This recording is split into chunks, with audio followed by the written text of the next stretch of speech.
Hello, fam. Thanks for hanging out with me today.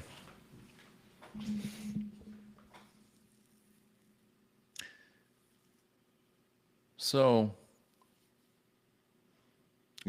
I've thought intently over the last couple of days on what I wanted to talk to you guys about and how I wanted to kind of share this story without sharing the full story and the lessons that come from it. As y'all know, I'm a storyteller. I'm a teacher. It's in my bones. So like every experience, and I think quite frankly, the reason why I've been able to build such a strong community is I take y'all on for the ride. And not only do I take y'all on for the ride, that you can relate and you can connect to those experiences. And a lot of my experiences, you guys have had similar experiences. And so, and I've never been one to shy away from real time as we're going through it, as we're dealing with this, the highs, the lows, all of that. In addition to that, in my coaching practice, my consulting practice, like I'm a player coach. What I mean by that is I am by no means out of the game. I'm in the game every single day. I'm selling. I'm prospecting. I'm doing these things that I'm teaching you all to do and coaching you all to coaching my clients to do. And so today is a day where I really wanted to impart a lesson based upon some raw vulnerability and a lot of emotion of an experience this week. And I've been thinking how to communicate this to you all. And quite frankly, I'm still not quite sure. So I'm just gonna go. I'm gonna go and let's see where this thing goes. But today I want to talk about leadership. I want to talk about what it means. I want to talk about what it is, what it means to me. They say that people are born leaders. And I'll tell you this, if there was the boxes that to check for being a born leader, I check those boxes. Always have. But I will also say that you don't have to be born to be a leader. And I will also say that the qualities that it takes to be a great leader are qualities that all of you possess. You just have to be willing to act on it. And the most important things is most two important things. Like there's always the tactical things, and you can get a whole bunch of leadership books that'll tell you how to be a leader, tell you how to be a better in 300 pages. I'm going to sum it up in 2 words. Those 2 words: sacrifice and courage. That's what leadership means to me at the end of the day. It's about, are you willing to sacrifice for the greater good? Are you willing to sacrifice for others? And do you have the courage to stand for something bigger than you, something other than you, something that's not just about your own self-interest? You see, because people that have those two things, those are the people that create movements, that create loyalty beyond measure. Those are the people that people will run through walls for. I am one of those people. And I am very proud to say it, and I am honored to say it, because I understand the honor that comes with leadership. I understand the responsibility that comes with it immensely. It means a lot to me. It means a lot to me when on a random Monday, Tuesday, Wednesday, Thursday, whatever the day, and I make a post on LinkedIn, and then someone makes a comment on that post that worked for me a decade ago, 15 years ago, and tells me how much I meant to their journey beyond just the business. You see, because that's what leaders do. Leaders are sincere. Leaders invest in people. They invest in people. You hear me? People, not businesses, people. And when you invest in people with sincerity, those people, they'll run with you anywhere. They will have your back anywhere because they know that you also have their back. And they know that you're someone that is worthy of that honor, because you don't tell them to do anything you're not willing to do, and you hold them accountable, and you expect greatness out of them because you expect greatness out of yourself, and you hold them accountable to that. You help pull things out of them that they didn't even know was there. You let them know that you expect more and that they're capable of more, and then you show them how. It's a little bit about how I feel about leadership. So this week, I had a conflict. I had a confrontation. Me. With another, I'm not going to call this person a leader. Just because you have a leadership position, a leadership title does not make you a leader. Did you hear that? Just because you have a leadership title, a leadership position, does not make you a leader. And I say that knowing full well that this person may be watching this because there's someone that stalks me. I know they do. In terms of, yeah, so that is what it is. So I'm going to tell you about this conflict because you see, I am someone that I'm a protector, I'm a defender. But what I am not is a bully. And I am rarely will I be the aggressor in a situation. I will be the responder. So in the boxing terms, I'm a counterpuncher. I'm a counterpuncher. But in this case, I was the aggressor and it did not feel good, but it needed to be done. So again, this is raw and honest, and I've been thinking about how to communicate this to you all. But I'm going to give you a 30,000 foot view, leaving out some of the intimate details that aren't important. So I attended a conference this week, industry conference. And at that conference, first of all, there's a person in our industry that I've known for quite some time has does not like me. For does not like me, and I know many of you, if you're checking into the Substack, you dig me. You know what I'm about. You've invested in me. You've known me personally. You've seen my work over time. So the thing that's coming to your mind is like, how the hell why would anyone have beef with Ronnell? Like, Ronnell's a good guy.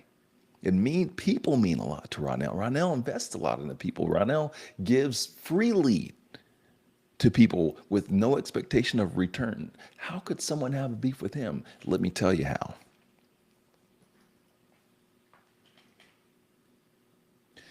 And this is another leadership lesson.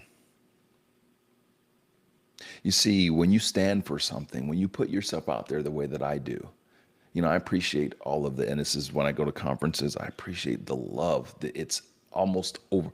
It's almost, no, I won't say almost, it is overwhelming because, as much as you guys might not know this, I don't love a ton of attention in that way. It makes me uncomfortable, but I am filled with gratitude and appreciation for it.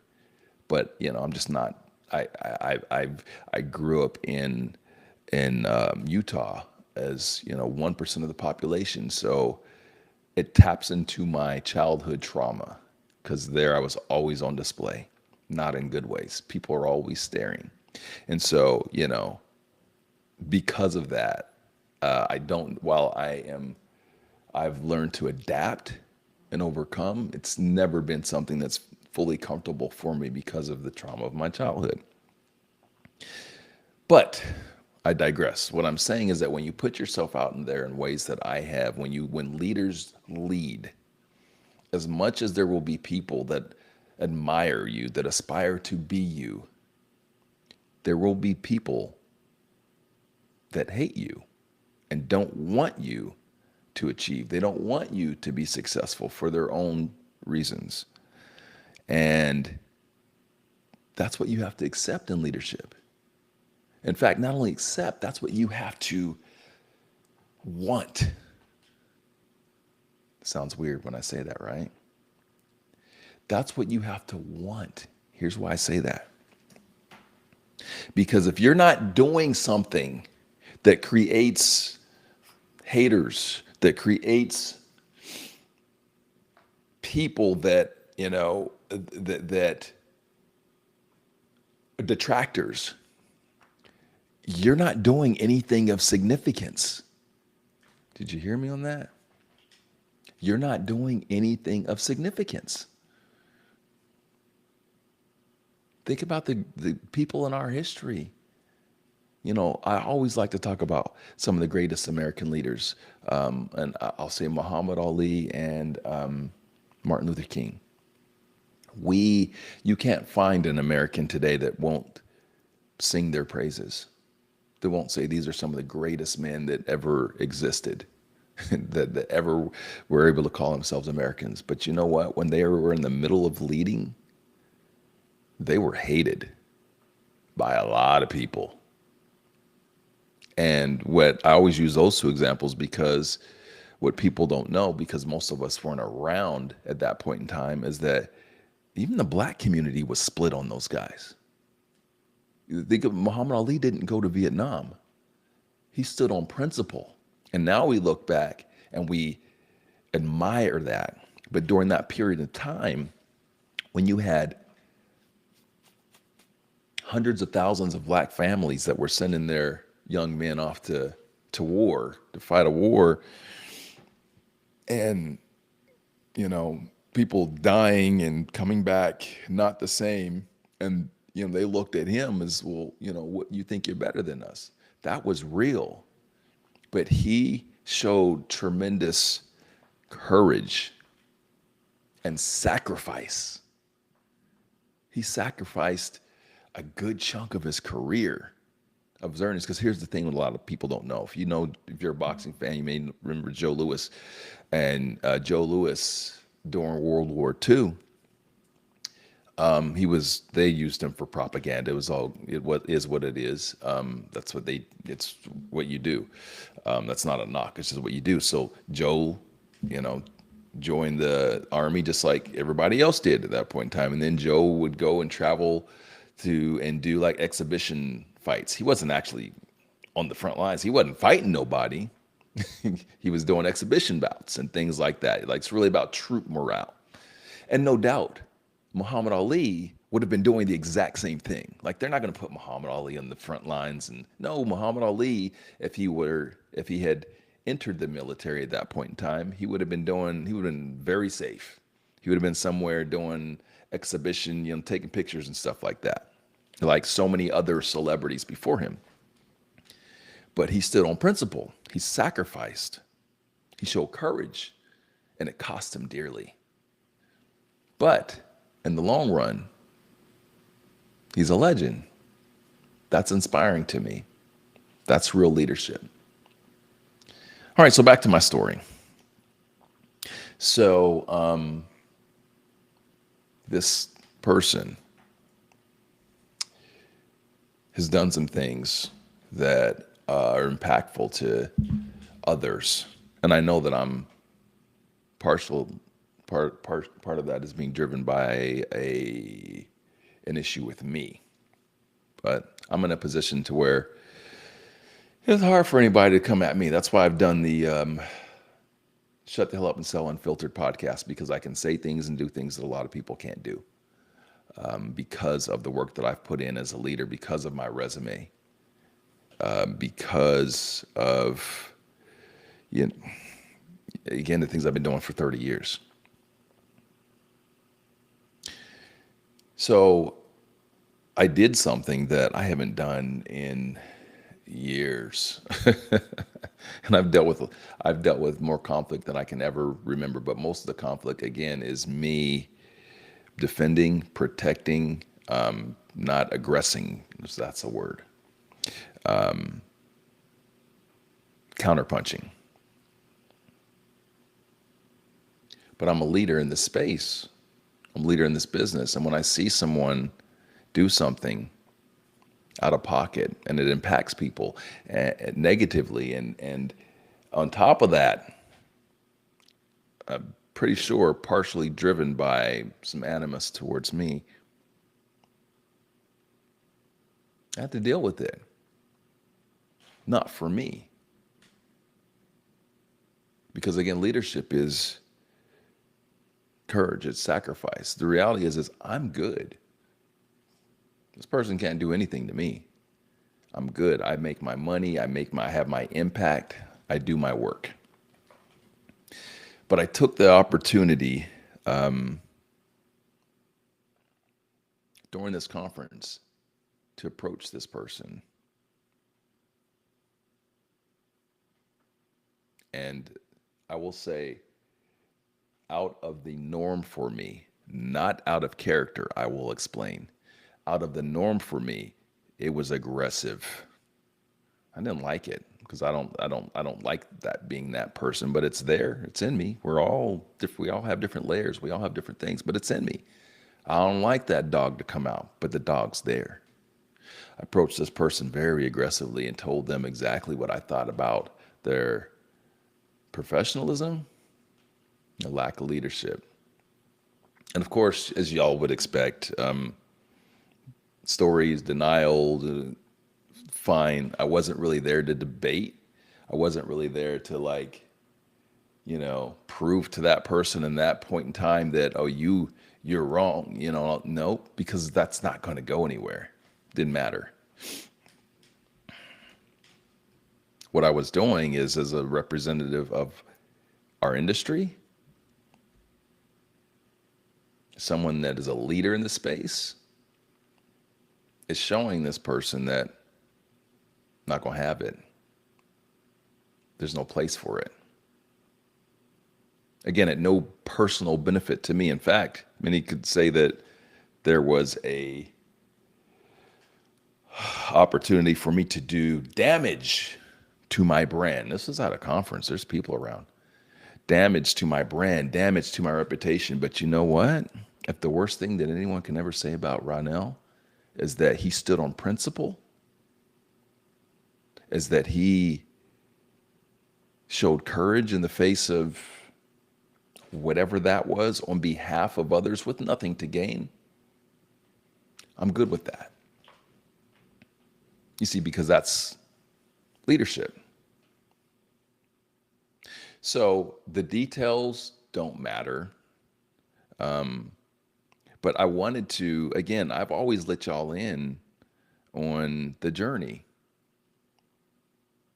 And through my experiences, through my example, hopefully some of y'all can relate to some of these things, but also learn from it. So now let me go back to where I'm saying this aggressive approach. And trust me, guys, it was aggressive. I'm a professional. I'm not trying to fight someone. wasn't wasn't that, although it might have felt like it to that person at that point in time. I'm grown. And I'm not, this isn't 25 years ago where I probably would have I'm just going to tell it how it is. I grew up as a boxer, so it's in me. And my dad is that guy. I was telling my dad about this story yesterday, and I'm like, Dad, I got enough in you, but enough to not take it there, because my father, he is that guy. But what my dad said to me very made me laugh. My dad's like, no, I wouldn't have done that. We would have gone to the bathroom. And I know it. Like, this is my father. And when he says this, he's not joking. My father would have gone in the bathroom and lumped somebody up in the bath. That's who he is. The stories. Oh my God. The stories from my childhood. I don't know, but yeah. Anyway, so I digress. I'm sorry. I just got so much joy out of thinking about that. My dad and and what he had to say.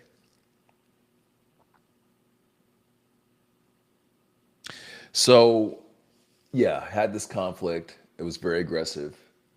I started by saying that it was the norm, but not out of character. Many people would say, "Oh, that's out of character for Ronnell, like to have this aggressive confrontation with this person." Then you don't know me.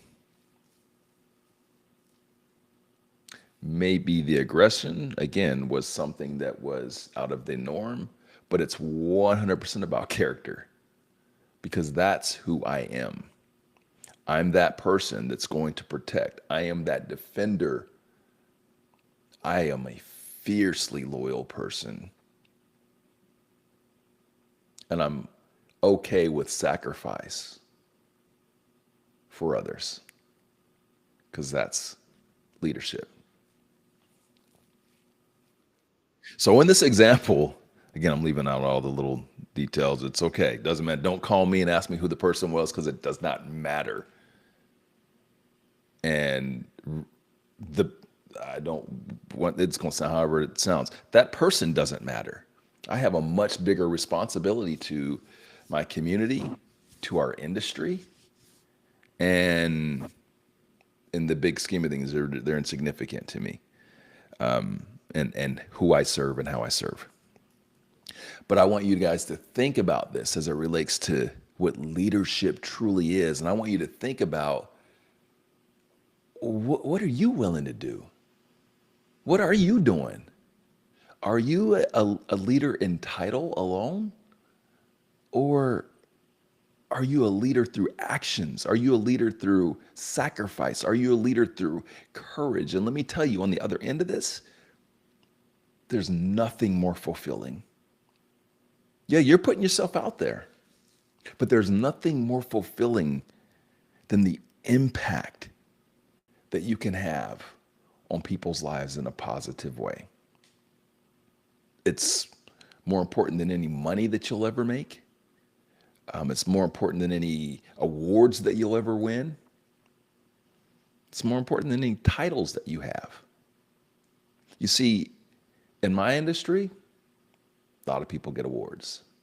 A lot of people get titles. A lot of people want to join boards and things, and so that they can feel like they're making impact. It's funny, over the last couple of years, I've been honored to be offered and joined two boards, nonprofit boards in my industry. And I told them both the same thing. And this was no disrespect, but I was dead ass serious. I don't, pardon me, I don't need this. I don't need it, meaning that I'm not one that seeks board appointments for the sake of being on a board so that I can tell people that I'm on a board. And I also told them that whether I'm on your board or not, I'm going to do what I do and what I've always done. I am so secure with the impact that I've made in people's lives and that I will continue to make through the work that I do. That's leadership. So again, I ask you all, what are you doing? What are you doing that's truly selfless? That's sacrificing on someone else. That's a sacrifice that shows courage, because I see it all over the place right now. We do a whole lot of this selective courage. It's echo chamber stuff. Whether it is, the things you want to post about your politics or anything, like, it's all echo chamber stuff. It ain't real courage. It's not real leadership. You're not really sacrificing anything. You're not really making impact and helping people. Now, bringing this back to business, when you can connect with that, when you can show that courage, when you can sacrifice on others' behalf, this is when you build teams that are the most successful. Because you know what you want? You want people that are working with and for you for something bigger than just the paycheck. If you want to have extraordinary success, you want to make massive impact, there has to be something else. There has to be something more beyond money. And again, for me, that's been the most fulfilling thing in my life. What makes me feel great is seeing the people that I've helped through my leadership to be successful in their lives, and see their kids grow up and go to college, and knowing that I played a role in that, seeing again those comments, those random emails, those random texts to remind me years later of what I meant for them. I'll tell y'all something. I got a Facebook message from a grown man. This gentleman he's probably, how old am I? He's probably 37, 38. Was a D1 basketball player and all that sort of thing. I coached him when he was like 11. out of the blue, reaches out to me and says, "Hey, I want you to know you were the best coach that I ever had." You know what that did for me? And let me tell you why I was the best coach he's ever had. Because it wasn't about dribbling a basketball. It's much more than that. That's leadership. It's because I sincerely cared about the people and cared about them enough to hold them accountable, to invest in them beyond that superficial benefit for me. Okay? That's leadership. That's my story today, guys. Thank you for joining Story Time with Ronnell. I hope you got some benefit from this. I hope that at the very least that for some of y'all reframed like who you think I am and what I'm about. And but most importantly, I hope that you could take something from this and it inspires you, it motivates you to be a leader, to do the tough thing, to sacrifice, to show some courage without any promise of return. We live in a very transactional world. People do things only when it benefits them. That ain't real leadership. I didn't know where this was going to go. This is me, y'all. I had, I didn't, I just wanted to share and hopefully inspire and motivate. And this is all from the top of the dome. No prep. I thank you all for your support. Thank you all for being part of my community. And thank you for following Substack. All those, absolutely appreciate that. If you choose to subscribe and be paid subscriber, I really would appreciate that. We've got special things that we're doing for you all. Yeah, and if you want to work with me, you need help with your team in terms of training, coaching, content, well, this is the guy that you're dealing with. This is what I'm about. If you don't dig that, that's okay. Go find somebody else. But I think that it's most important that before when we're vetting the people that we want to work with, that we don't just know what it is that they do, but we know who they are. That's where you're going to have the most success, when you can connect with people that you align with from a principle standpoint, from a value set standpoint, and that's where my values lie. So if you are looking to work with someone that takes partnership very seriously, and all of my clients, I'm part of their team. And when you're on my team, I fight for you. All right. Have a great rest of your week, family. And we'll see you soon.